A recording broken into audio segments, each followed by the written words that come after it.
দেখেন সব কবুতর দুপুরবেলা সব কবুতরগুলো ছেড়ে দিয়েছি। এখন কিন্তু কালা বাচ্চা একা একা উঠতে পারে। এই দেখেন গাছ, কালা বাচ্চা উড়ে এখন নামলো গাছ। এই যে কালা বাচ্চা উড়ে নামলো গাছ। দেখেন কালা বাচ্চার কিন্তু ভাই একটা বাচ্চা হয়েছে, কালা বাচ্চার মার।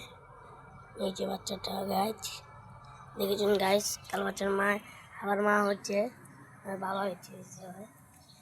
সেই কবুতরটা এই যে জোড়া, এই যে কালা বাচ্চা এখানে উঠে নামলো গাছ। এই যে কালা বাচ্চাটা, এই যে নতুন কবুতরটা ডিম পারবে কদিন পরে। নতুন কবুতরটা এগুলো আবার দিন পরে ডিম পারবে গাছ। এই হলো আজকের ভিডিও। সবাই শেয়ার করবেন, কমেন্ট করবেন, সাবস্ক্রাইব দিয়ে পাশে থাকবেন। আর 5 সপ্তাহ নামাজ পড়ি ইনশাআল্লাহ।